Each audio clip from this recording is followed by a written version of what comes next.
सबके साथ पहुँचने क्या। उसके बाद हम आगे बात करना ये चाहते हैं, यदि हम संयमता को पहचानते हैं, समझते हैं, जीते हैं, पारंगत होते हैं, इसमें पार पाते हैं, तब हम अखंड समाज सार्वभौम व्यवस्था को सोचने योग्य होते हैं। उसके पहले एक भी आदमी नहीं सोचेगा अखंड समाज सार्वभौम व्यवस्था। ये गारंटी बात है, हम लिख के दे सकता हूँ, हम सत्यापित कर सकते हैं, ठीक है। कोई भी आदमी संवेदनाओं को नियंत्रित किए बिना अखंड समाज सार्वभौम व्यवस्था का सूत्र व्याख्या को सोच नहीं पाएगा। कोई भी आदमी धरती पर एक भी आदमी नहीं, ठीक। यदि ये बात यदि गले से उतरता है, इसमें हमको पारंगत होने की इच्छा तो बनती, किस बात की, तो संज्ञानीयता में पारंगत होने की इच्छा तो बनता है। ये सब पुराण कथा बताने का इतना ही अर्थ है, इसमें और कोई अर्थ नहीं है।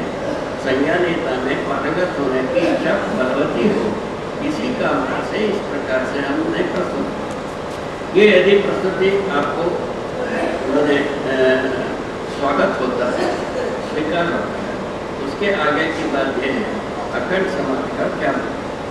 अखंड समाज का मतलब यह है, इसमें हम सर्वे किया, देखा, समझा, सभी मानव में मानवत्व नाम की चीज है, वो सोया रहता है, उसको वो भूला रहता है, उसको स्मरण में रहता, तो समझा नहीं, समझो।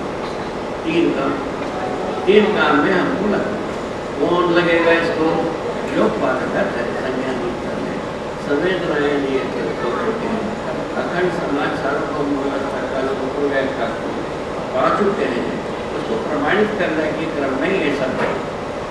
उससे कम दाम में ये होने वाला नहीं।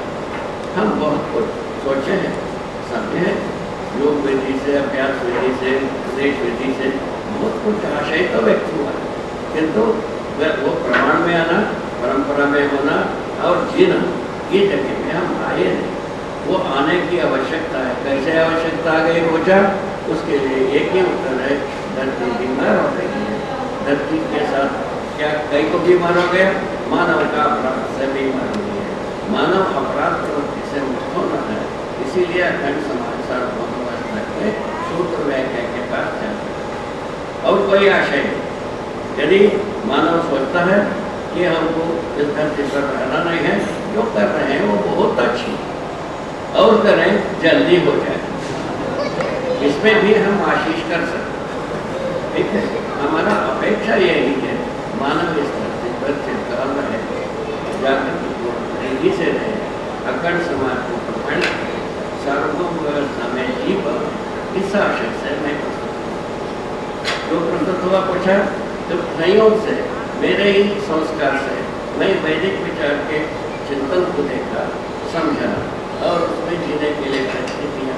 उसमें बहुत सारे प्रश्न थे, उसमें मूल प्रश्न ये था कि लिखा हुआ है हमारा किताबों में कि ईश्वर से ये जगत पैदा हुआ, लिखा हुआ है ब्रह्म से आकाश पैदा हुआ, आकाश से वायु पैदा हुआ, वायु से अग्नि पैदा हुआ, जल पैदा हुआ, जल से अग्नि पैदा हुआ, पृथ्वी पैदा हुआ, ये सब लिखा। और उसी प्रकार जीव भी ब्रह्म से ही पैदा हुआ।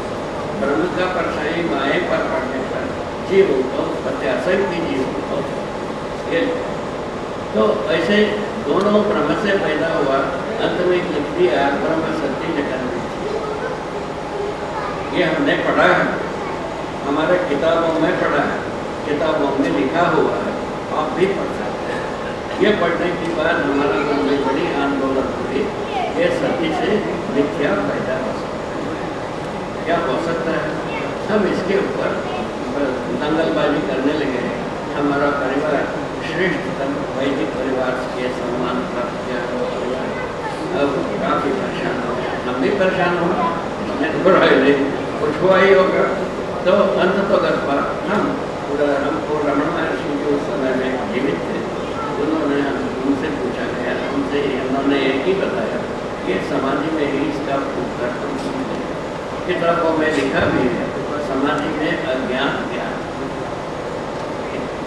तो उसके आधार पर हम समाधि तक पहुँचने के लिए अपना मार्ग बनाया, वैसे परिस्थिति बनाने हम उसमें सफल भी। सफल होने के बाद पता चला क्या सब उसमें कोई ज्ञान नहीं। समाधि में होता है क्या पूछे, हमारे आशा विचार इच्छाएं जो इसको मैंने देखा, हम जीवित रूप में मैं प्रस्तुत हूँ, मैं देखा हूँ, मैं इसको अच्छी तरह से पढ़ा हूँ। हमारे आशा विचार इच्छाएं चुप होने के बारे में यदि ज्ञान कहा हो तो हम कुछ नहीं कर सकते। और कुछ ज्ञान उसके बाद इसको कैसा कहा जाए, हमको समाधि हुआ, इसके लिए हम संयम करने पर ये पूरा अस्तित्व अध्ययन करने में आया। अध्ययन करने में आने पर साहस्तिक रूप में अस्तित्व होना समझा। समझने के बाद पता चला कि ये मानव होने से हमको समझ में आया है, मानव होना कुछ है। ऐसा सोच करके आप लोगों तक हम पहुँचे। और कोई कारण संसार से हमको कोई चीज़ की जरूरत, कोई भी चीज़, एक कौड़ी की जरूरत, हम अपने में संतुष्ट हो, हमारा पुरुषार्थ से वस्तु से संतुष्ट हो, हमारा ज्ञान से परमार्थ से संतुष्ट, दोनों हाथ में हमारा पुरुषार्थ परमार्थ दोनों भागों में हमारा कोई रिक्वेस्ट नहीं मेरे पास। हमको अभी तक चिंता, निराशा, प्रताड़न ऐसा कोई चीज हमको यंत्रणा नहीं सकता। हम कभी निराशा को देखा नहीं, चिंता को देखा नहीं, प्रताड़ना को देखा नहीं, कोई चीज को हम ऐसा यंत्रणा से पीड़ित होने की कोई स्थिति को हमने अनुभव नहीं।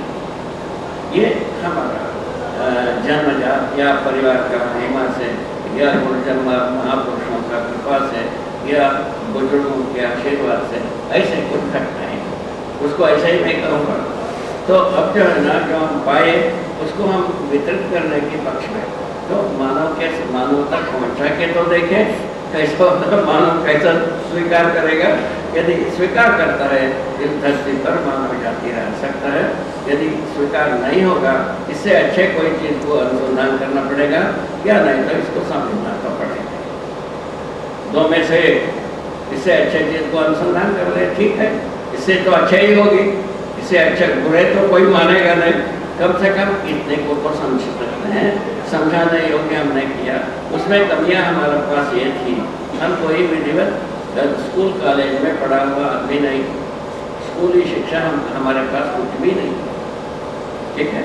वो कुछ भी न रहते हुए हमारा अनुभव के आधार पर हर बात का समाधान मेरे पास आ गया, उसके आधार पर मैं आपके सम्मुख प्रस्तुत। ये बात तो अखंड समाज का मतलब है मानवत्व नाम की चीज जागृति रूप में प्रमाणित होगा। वो क्या चीज़ है? समझदारी, संज्ञानीयता, संपन्न संवेदनशीलता से मानव व्यवस्था में जीवन, ये आत्मरूपन है। संज्ञानीयता क्या है बताया, उसको बताया आपको अभी, इसके पहले भी 2 बार बताया हूँ। तीसरा बार यही है कि अखंड सहस्तित्व रूपी अस्तित्व दर्शन ज्ञान, जीवन ज्ञान, मानवता पूर्णाकरण ज्ञान होने से हम संज्ञानीयता संपन्न होते हैं। उसके आधार पर विवेक होता है, जिसमें शरीर का नश्वर, जीवन का अमरत्व और व्यवहार के नियम हमको समझ में आता है। उसके बाद विज्ञान के पास जाते हैं, मानव लक्ष्य जीवन लक्ष्य के लिए दिशा निर्धारित करने के अर्थ में विज्ञान को पहचानने पर यह आया, तो कालवादी, क्रियावादी, निर्णयवादी ज्ञान संपन्न होने की आवश्यकता है। तो जीवन लक्ष्य जो है सुख, शांति, संतोष, आनंद है, इसके लिए दिशा निर्धारित करना आवश्यक है, ठीक है ना। और मानव लक्ष्य है समाधान, समृद्धि, अभय, साहस्य, मानव इतना ही। और समाधान होने से मनुष्य सुखी, समाधान उससे आता है, संज्ञानीयता से आता है, इस ढंग से होकर के ये पूरा का पूरा ऐसा लगता है इतने चीज बचने से मनुष्य जो है ना आगे कुछ काम कर सकता है।